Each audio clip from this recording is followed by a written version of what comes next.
Mogwai, a classic Steven Spielberg cutesy creature. This should be fairly simple to adapt into a fantasy role-playing monster, right? How complicated can the lore be? Oh, my friends, sit back, grab yourself a tasty beverage. It's time to get deeply nerdy. First off, the Mogwai comes to us from the 1984 American comedy horror film Gremlins. It caused enough of a fuss thanks to some of its more violent scenes that the ratings category Parental Guidance 13 was created, such as the clout of Spielberg has with the movie industry. It was followed by a sequel, Gremlins 2, The New Batch, in 1990, and a novelization of Gremlins was written by George Gipe, who created a backstory for the origin of the Mogwai, which has been completely ignored for very good reason, and I'm not going to talk much about that because it's science fiction Highlander 2 category trash and just confuses the topic. It also completely ignored traditional Chinese folklore. I'm not sure Gipe even saw the Gremlins movie, to be honest. The word Mogwai is derived from Cantonese. It means either demon or evil spirit, I think. And forgive me if I get any of the specific cultural references wrong regarding Chinese folklore and mythology here. I am only as good as my research resources and really did try my best. Mo comes from Sanskrit and basically means death, in this case evil, and Gwai is Chinese for ghost, not a family member's deceased spirit, but that of a stranger, perhaps a vengeful one that was wronged by people in life, and now they burn fake banknotes by way of apology so the spirit has some cash to spend in the afterlife. That's some next level capitalism. Anyway, according to Gremlins lore, in their natural form, Mogwai are small furry creatures with large ears and large eyes that are similar in appearance to the bush baby. They do not have fur on their large ears or on their fingers and toes and their muzzle. They do have an opposable thumb and 2 fingers. They stand upright and they don't have a tail. They have a rudimentary ability to speak and can sing a pleasant tune, can understand spoken language, and can possibly even recognize what writing is, but I certainly wouldn't call them fluent in human languages. Mogwai are ancient creatures rooted in Chinese history. They were conceived by the sibling deities of creation Fuxi and Nuwa. These divine beings, these siblings, initiated a bet to validate their respective perspectives on humanity, another of their creations. Nuwa's optimism about humanity's inherent goodness contrasted with Fuxi's pessimism. This led to Nuwa designing the Mogwai species, while Fuxi established their governing principles. The wager dictated that the loser would forever abstain from creating new life. Fengdong, a city representing humanity, was designated for the experiment, Target Zero. Its inhabitants were entrusted with caring for the Mogwai. The outcome pivoted on whether the humans could preserve and respect these creatures, and victory would align with Nuwa if the Mogwai were safeguarded, and with Fuxi if chaos ensued. Regrettably, humans' adoration for the Mogwai led them to transgress the rules, triggering a chain reaction that resulted in chaos and death. The Mogwai transformed into gremlins, and calamity indeed ensued. To forestall further catastrophe, Nuwa intervened, restoring the gremlins to their original form and concealing them in the Valley of Jade, her final creation after conceding the wager.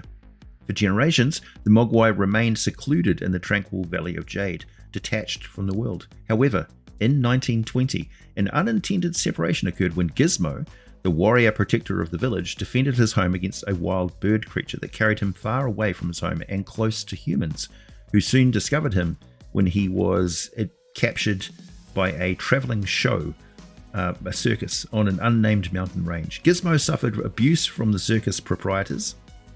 Remarkably, though, their actions managed to avert a gremlin outbreak by inadvertently adhering to the rules, keeping him locked up, never feeding him, etc.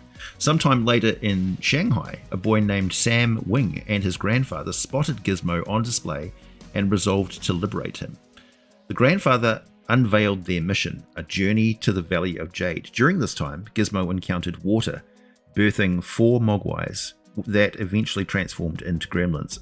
After a series of escapades, Sam Wing became Gizmo's caretaker, and they eventually relocated to an antique shop in America. In 1984, Gizmo came into the possession of a teenager named Billy, gifted by his father, who had received Gizmo from Sam Wing's descendant, his grandson, in a just unbelievable act of betrayal, if you ask me. Adhering to the rules until an accident involving water caused Gizmo to multiply, spawning new Mogwai. The subsequent breach of protocol led to Gremlins' transformations, with only Gizmo remaining unchanged. Following a triumph over the Gremlins, mass murder basically, Gizmo was reclaimed by Sam Wing. And over time, Sam Wing passed away and Gizmo's sanctuary was razed by the Clamp Center. Scientists from the center captured Gizmo, but Billy, an employee, orchestrated a rescue. While in captivity, Gizmo encountered water once more, generating 4 new Mogwais that later transformed into Gremlins, precipitating chaos at the Clamp Center.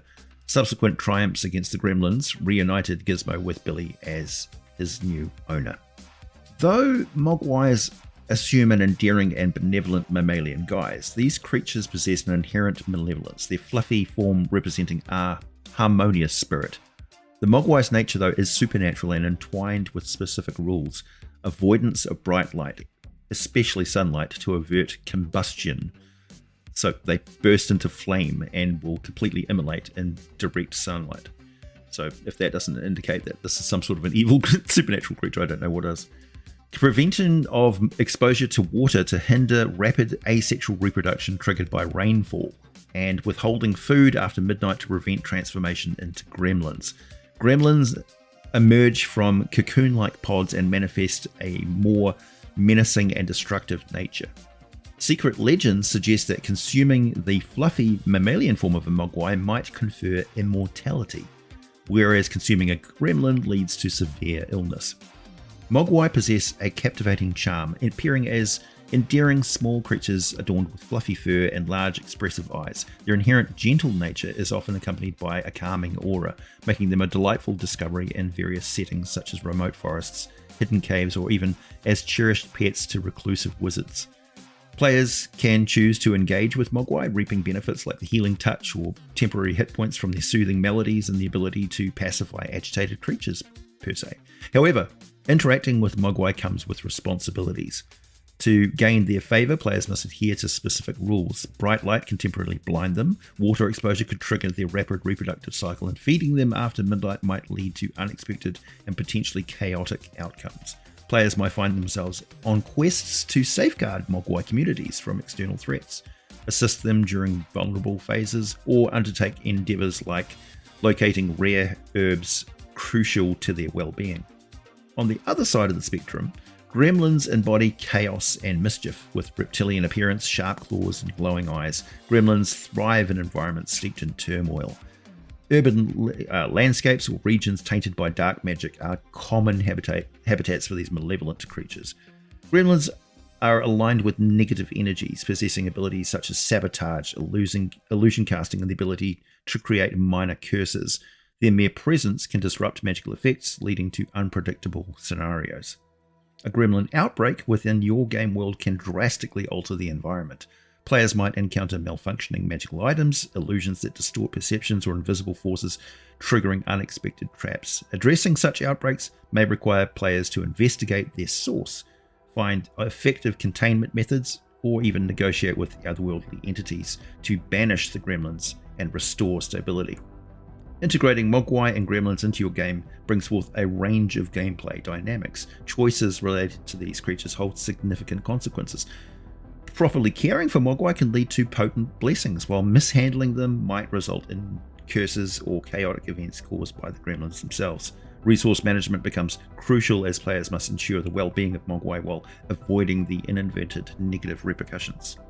Moral dilemmas arise as players grapple with decisions about Mogwai and Gremlins.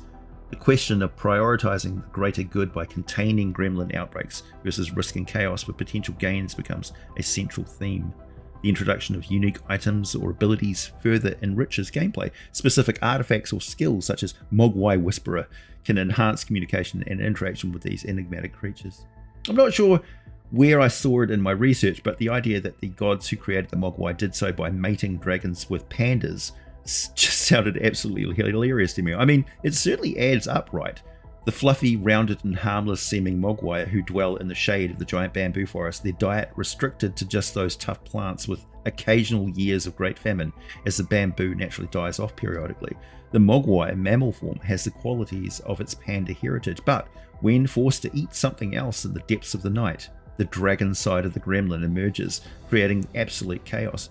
You can certainly play on those ideas quite a lot, making your Mogwai as much or as little like the original as you please, including quirks and such from the stories about the bears and the dragons.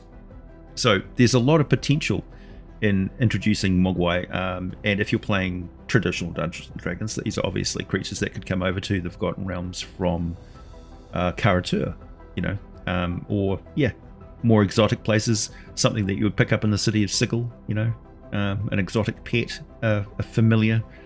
But you better follow those rules. And as for the debate of whether how much food must be consumed at midnight or just past midnight, or if like food left over in the Mogwai's mouth as it's eating, if it's picking its teeth and a bit of food goes in after midnight, well, I don't know. I don't know what the specific rules of it. I think it's more the matter of intent or lapse of control of the gremlin that lets them loose. That was the gods' original intent. They were created as a test of humanity, and humanity failed. So there you go. Thanks, everybody. My name is AJ Pickett. I make videos about monsters, monster ecology, folklore, and that sort of stuff, researching whatever I can. Thanks for listening, and as always, I'll be back with more for you very soon.